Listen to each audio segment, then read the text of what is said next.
Hello guys, welcome to Trading Tales. Today is 26th April 2023 and we are doing the analysis for Bank Nifty. इस video में हम लोग आज discuss करने वाले हैं कि बैंक निफ्टी ने आज पूरे दिन मूवमेंट कैसे करा और हमने कहाँ पे ट्रेड्स करे। उसके साथ साथ हम ये भी डिस्कस करेंगे कि कल को लेके बैंक निफ्टी का मेरा व्यू क्या है और कल के लिए बैंक निफ्टी के इंपॉर्टेंट लेवल्स कौन से हैं। So let's get started with the video. आपको वीडियो स्टार्ट करने से पहले मैं एक चीज़ बताना चाहता हूँ कि कल आपने अगर वीडियो देखा होगा तो मैंने आपको बताया था कि मैंने यहाँ पे ट्रेड जो है वो होल्ड करके गया था और हमारा स्टॉप लॉस इस कैंडल के लो के क्लोज पे था। ठीक है, तो जैसे ही ये फर्स्ट कैंडल क्लोज हुई मैंने यहाँ पे स्टॉप लॉस ले लिया। उसके बाद बैंक निफ्टी यहाँ पे धीरे धीरे करके नीचे आने लगा। मैंने आपको कल एक पॉइंट बताया था कि अगर बैंक निफ्टी कल सेलिंग दिखाता है स्टार्टिंग में, मेरी एक्सपेक्टेशन क्या थी बैंक निफ्टी को लेके कि बैंक निफ्टी अगर ओपन भी होता है तो वो सेलिंग यहाँ कहीं पे दिखाएगा थोड़ी सी और रिवर्स कर जाएगा। लेकिन कल रात को न्यूज आने की वजह से जो बैंक निफ्टी का जो डाउनफॉल है वो थोड़ा सा ज्यादा हो गया और डाउनफॉल होने के बाद फिर बैंक निफ्टी ने वैसे रिवर्स भी करा। लेकिन जैसा मैंने एंटिसिपेट किया था उससे 100 पॉइंट नीचे वही सेम चीज हुई है। कल न्यूज आने की वजह से जो आपका रात को डीजीआई है वो -300 पॉइंट्स कुछ डाउन चला गया था। तो इस वजह से बैंक निफ्टी में स्टार्टिंग में फॉल आया और कल मैंने आपको बताया था कि बैंक निफ्टी अगर स्टार्टिंग में सेलिंग दिखा रहा है तो आपको सेलिंग बिल्कुल नहीं करनी है, बिकॉज वो सेलिंग नहीं होगी, वो एक ट्रैप होगा। एग्जैक्टली वही चीज हुई। बैंक निफ्टी ने यहाँ पे सेलिंग दिखाई, यहाँ पे जितने भी सेलर्स थे उनको प्रॉफिट हुआ होगा अच्छे से और वो लोग ने यहाँ से अपनी प्रॉफिट बुकिंग स्टार्ट करी। उसके साथ साथ यहाँ पे जो भी सेलर्स आए होंगे जिन लोग ने ये वाली सेलिंग या ये वाली सेलिंग मिस करी होगी, उन्होंने यहाँ पे ट्रेड्स पंच करा होगा और पंच करने के बाद उनका यहाँ पे स्टॉप लॉस हो गया। उसके बाद मार्केट में हमारा जो जोन था, जब आपका मार्केट यहाँ कहीं पे था तो जो एक जोन निकल के आ रहा था वो नीचे वाला जोन निकल के आ रहा था 41,878 से लेके 41,800 तक, वो एक स्ट्रॉन्ग सपोर्ट जोन था। उसके बीच में कोई भी सपोर्ट जोन था नहीं हमारे पास। लेकिन जैसे ही आपका मार्केट ये कैंडल बनाता है और ये कैंडल बनाने के बाद वो इस डे हाई को ब्रेक करके सस्टेन करने लगता है तो ये हमारा एक स्ट्रॉन्ग सपोर्ट जोन बन जाता है। तो मैं यहाँ पे इसको ड्रॉ कर देता हूँ आपके लिए। तो आप अगर देखेंगे तो ये जो लेवल है हमारा यहाँ पे, ये हमारा एक स्ट्रॉन्ग सपोर्ट जोन बन जाता है। मैं इसका कलर चेंज कर देता हूँ। ओके, ठीक है, ये हमारे लिए एक स्ट्रॉन्ग सपोर्ट जोन बन जाता है बिकॉज प्राइस ने यहाँ पे एक बड़ी कैंडल बनाने के बाद अपने स्विंग को तोड़ा, डे हाई को तोड़ के मार्केट यहाँ पे सस्टेन करने लगा, विच मींस कि ये एक स्ट्रॉन्ग सपोर्ट जोन है। और जब आपका मार्केट यहाँ कहीं पे पहुंच गया था तो मैंने आपको ग्रुप पे ही, टेलीग्राम ग्रुप पे लेवल दे दिया था कि यहाँ से जब मार्केट अगर नीचे आता है तो हम फिर यहाँ से डे हाई तक का जो भी है प्रीवियस जो हाईएस्ट पॉइंट है हम वहां तक बाइंग करेंगे। लेकिन मार्केट यहाँ पे आया ही नहीं और मार्केट यहाँ पे जाने लगा ऊपर ऊपर। फिर जब आपका मार्केट यहाँ कहीं पे था अराउंड 1229 1230 को मैंने ग्रुप पे एक पोस्ट डाला था कि ये जो आपका जोन बन रहा है, ये वाला जोन आपका एक स्ट्रॉन्ग रेजिस्टेंस है मार्केट में। तो जो भी कोई अगर यहाँ पे बाइंग कर रहा है या बाइंग करने का सोच रहा है या जिसने पहले से बाइंग करी हुई है तो वो यहाँ पे अपने पोजीशंस को क्लोज कर सकता है, बिकॉज यहाँ से सेलिंग आने के चांसेस हैं या यहाँ से मार्केट रेंज बाउंड होने के चांसेस हैं। तो एग्जैक्टली मार्केट में क्या हुआ कि मैंने आपको ये अपडेट जो है, मैंने आपको 1230 को ये सेलिंग वाली अपडेट प्रोवाइड करी थी टेलीग्राम ग्रुप पे, और 1230 के बाद जब यहाँ पे मार्केट में 1250 कुछ हुआ तो इस कैंडल के क्लोज के साथ कंफर्म हो गया कि यहाँ पे मार्केट जो है इस जोन को रिस्पेक्ट कर रहा है। रिस्पेक्ट करने के बाद देखिए, मैंने आपको सबसे पहले तो मैं आपको ये चीज बताना चाहता हूँ कि मैंने ये जोन फाइंड कैसे करा। देखिए, मैंने आपको कल एक पॉइंट बताया था कि हमारे लिए कौन सा पॉइंट स्ट्रॉन्ग सपोर्ट या स्ट्रॉन्ग रेजिस्टेंस है। अगर कोई जोन, ठीक है, कोई जोन अपने प्रीवियस स्विंग को, ठीक है, ये देखिए, कोई जोन अपने प्रीवियस स्विंग को अगर ब्रेक कर देता है तो वो हमारे लिए स्ट्रॉन्ग रेजिस्टेंस हो जाता है। ठीक है, या कोई प्रीवियस जोन, ये जो आपका जोन है वो अपने प्रीवियस स्विंग को यहाँ पे ब्रेक करके सस्टेन करने लगता है तो वो हमारे लिए स्ट्रॉन्ग सपोर्ट हो जाता है। ऐसे करके यहाँ पे मैंने रेजिस्टेंस फाइंड करा और यहाँ पे मैंने सपोर्ट फाइंड करा और उसके बाद मार्केट जैसे ही यहाँ पे हिट करा, यहाँ पे हिट करने के बाद मार्केट नीचे आया। अब यहाँ पे जो बिगिनर ट्रेडर्स हैं उनको ये चीज लगी होगी कि ठीक है, यहाँ से अब सेलिंग आने वाली है, सेलिंग आने वाली। देखिए, मैंने आपको कल भी बताया था कि जब भी आपका मार्केट डे हाई पे होता है, ठीक है, तो डे हाई पे होने के बाद मार्केट ट्रैपिंग करता है। अब वो ट्रैपिंग सिर्फ बायर्स की भी कर सकता है, वो ट्रैपिंग दोनों की कर सकता है। तो इसके लिए जब भी आपका मार्केट डे हाई पे है और आपका जो मेजर ट्रेंड है मार्केट में वो बुलिश ट्रेंड है, तो आपको वहां पे कोई भी ट्रेड करना ही नहीं है, चाहे वो बाइंग का ट्रेड हो चाहे वो सेलिंग का ट्रेड हो। जैसे ही मैंने ये लेवल फाइंड करा मैं एकदम चुपचाप साइड में बैठ गया, बिकॉज आई न्यू कि यहाँ से ट्रैपिंग होने वाली है। अब यहाँ से बायर्स की ट्रैपिंग तो डेफिनेटली होगी, बिकॉज जो लोग ने ये मूव को यहाँ पे देखा होगा या यहाँ पे देखा होगा, ये जो जोन है ये तो ये हाई क्रॉस करने के बाद ही कंफर्म हुआ था। ठीक है, तो जिसने भी मार्केट को यहाँ पे देखा होगा या यहाँ कहीं पे देखा होगा वो सोच रहा होगा कि हाँ ठीक है, मार्केट जो है आपका ये जो डे हाई है उसको ब्रेक करके बहुत ऊपर चला जाएगा। लेकिन एक्चुअल में मार्केट ने यहाँ से क्या लिया, यहाँ से उसने रेजिस्टेंस लिया, बिकॉज कल यहाँ से बहुत ही स्ट्रॉन्ग सेलिंग आई थी। ये हमारे लिए एक इंपॉर्टेंट सेलिंग जोन था। लेकिन इंपॉर्टेंट सेलिंग जोन होने का ये मतलब नहीं है कि आप बाइंग के मार्केट में रेजिस्टेंस को ट्रेड करो।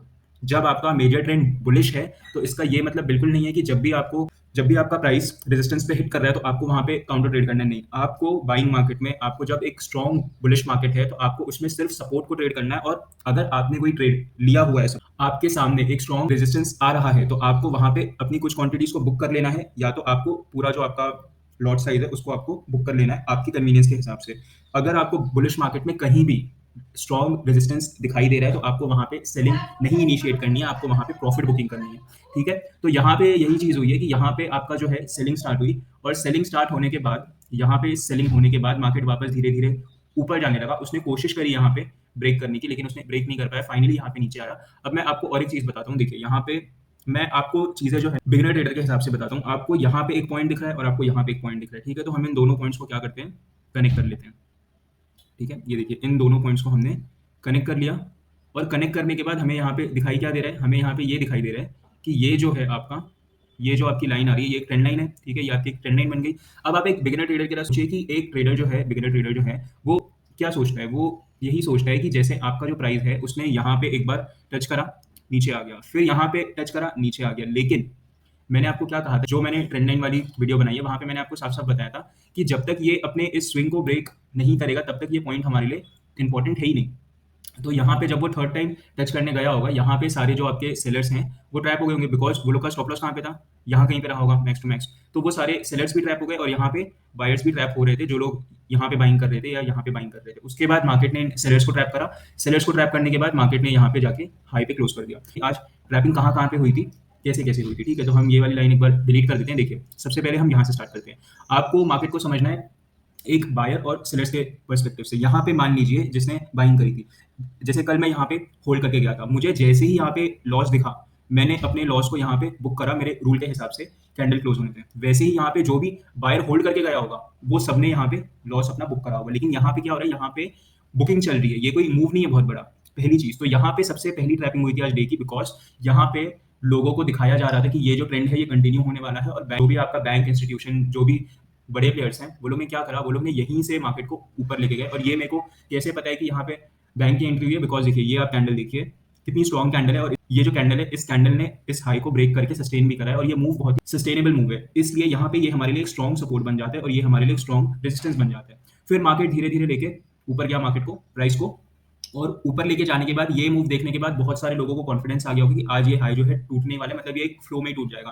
तो मार्केट जैसे ही इस पॉइंट पे पहुंचा उसने यहाँ पे सेलिंग दिखा दी। सेलिंग दिखाने के बाद मार्केट यहाँ तक सेलिंग में था। फिर यहाँ पे जो यहाँ वाले सेलर्स थे, जो जो लोगों ने ये वाली सेलिंग मिस करी होगी, वो लोग यहाँ कहीं पे एंटर हुए होंगे ये वाली सेलिंग देखने के बाद, और ये वाली सेलिंग देखने के बाद वो लोग यहाँ पे एंटर हुए और उनका यहाँ पे स्टॉप लॉस हो गया। और जो यहाँ वाले बायर्स हैं जिनका यहाँ पे स्टॉप लॉस हुआ है या यहाँ कहीं पे स्टॉप लॉस हुआ होगा, वो लोग सोच रहे होंगे कि ठीक है ये तो हमारे फेवर में ही जा रहा है, तो हम लोग फिर से बाइंग कर लेते हैं, और उनका फिर से स्टॉप लॉस हो जाता है। सेम केस यहाँ पे जो सेलर्स होते हैं वो लोग भी यही सेम चीज सोच रहे होंगे कि ठीक है हमने यहाँ पे अभी सेलिंग का स्टॉप लॉस हो गया हमारा, लेकिन यहाँ से रेजिस्टेंस ले रहा है मार्केट बहुत ज्यादा, और यहाँ से तो और नीचे ही जाएगा मार्केट, लेकिन मार्केट ने फिर यहाँ पे स्टॉप लॉस हिट कर दिया और ऊपर क्लोज हो गया।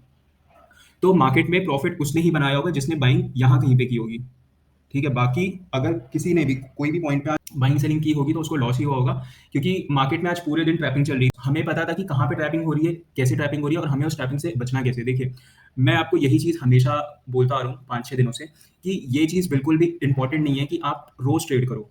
आपको ये चीज देखना है कि आपने जो प्रॉफिट बनाया है, चाहे आपने वो प्रॉफिट कल बनाया है, चाहे आपने वो प्रॉफिट एक हफ्ते पहले बनाया है, आपका वो प्रॉफिट आपके अकाउंट में रहना चाहिए, तो ही आप अपने अकाउंट को धीरे धीरे ग्रो कर पाओगे।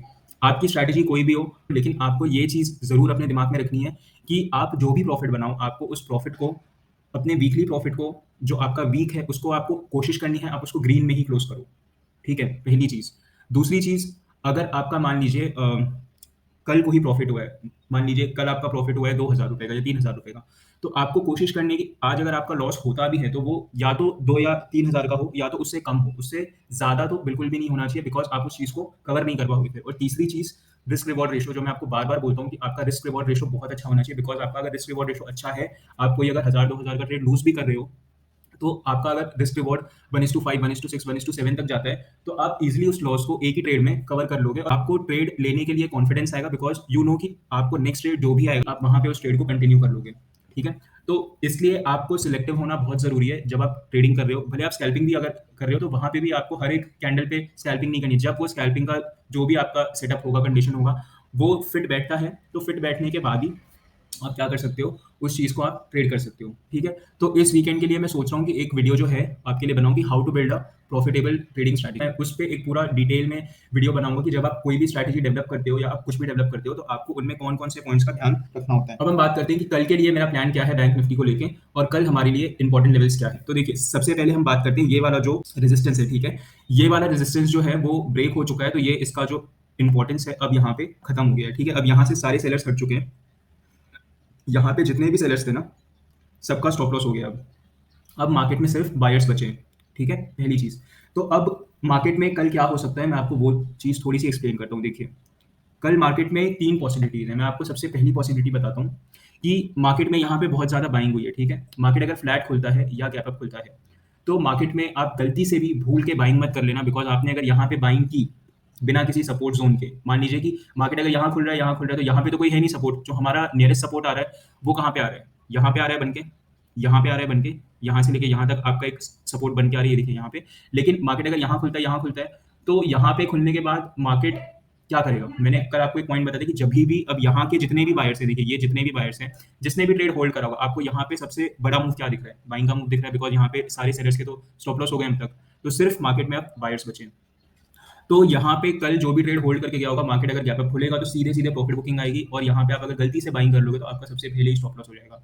तो या मार्केट अगर फ्लैट खुलता है या गैप अप खुलता है, तो आपको यहाँ पे बाइंग बिल्कुल नहीं करनी। दूसरी चीज़, अगर आपका मार्केट मान लीजिए, आप ये चीज़ सोचिए कि जिसने यहाँ पे बाइंग की है या जिसने इस पॉइंट पे बाइंग करी है, इस पॉइंट पे बाइंग करी है, वो डरेगा कहाँ पे? जहाँ पे उसका स्टॉप लॉस होगा। तो सबसे पहला स्टॉप लॉस आपको यहाँ पे दिख रहा है। मान लीजिए कि एक एक्स नाम का बंदा है और उसने यहाँ पे बाइंग इनिशिएट करी है और वो अपनी पोज़ीशन को होल्ड करके लेके जा रहा है। तो जब आपका प्राइस यहाँ पे होगा या यहाँ कहीं पे होगा या यहाँ पे भी होगा ना, डर नहीं लगेगा उसको। लेकिन जैसे ही प्राइस इसके नीचे आने लगेगा, क्या होगा? उसको डर लगेगा और वो अपने प्रॉफिट को या जो उसका लॉस है, वो लॉस को बुक करके ट्रेड को काट देगा।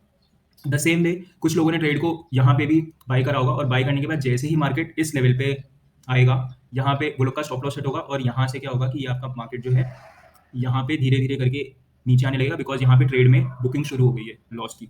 और मार्केट क्या कर सकता है कि मार्केट गैप अप खुलने के बाद सेलिंग लाए और ये जितने भी बायर्स हैं पहले उन सबका स्टॉप लॉस खाए।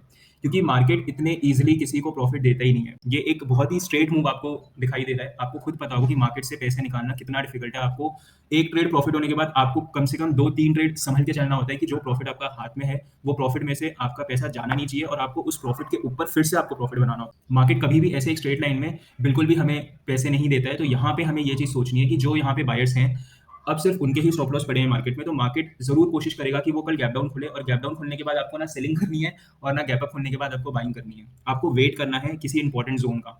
तो यहाँ पे हमारे लिए आज का जो ज़ोन है वो कंटिन्यू हो रहा है और वो ज़ोन हमारा यहाँ पे आ रहा है। मान लीजिए यहाँ पे अगर गैप अप खुलता है तो वो यहाँ से सेलिंग करके नीचे कल अगर कोई यहाँ पे मुझे ज़ोन लाइव मार्केट में दिख जाएगा बनता, वहाँ से लेके हमारा ये हाई तक टारगेट होगा। लेकिन मान लीजिए यहाँ पे कोई लाइव मार्केट में ज़ोन फॉर्म ही नहीं होता, ठीक है? और ज़ोन नहीं फॉर्म होने की वजह से मार्केट यहाँ पे नीचे आता है। तो नीचे आने के बाद जो मेरा व्यू होगा मार्केट को लेके, वो बुलिश ही होगा, बिकॉज़ आपका बड़े टाइम फ्रेम पे मार्केट बुलिश है और मैंने आपको वीकली एनालिसिस में भी ये चीज़ कही हुई है कि मैं इस पूरे वीक सिर्फ सी के ट्रेड्स करने वाला हूँ, मैं पी के ट्रेड्स बिल्कुल नहीं करूँगा। 1 आवर के टाइम फ्रेम पे बैंक निफ्टी को ओपन करिएगा और ओपन करने के बाद एडीएक्स जो है, उसको आप चार्ट पे प्लॉट करिए। एडीएक्स इंडिकेटर आप यहाँ पे अगर टाइप करेंगे तो आपको यहाँ पे दिख जाएगा। देखिए एडीएक्स आप टाइप करेंगे तो ये है आपका इंडिकेटर।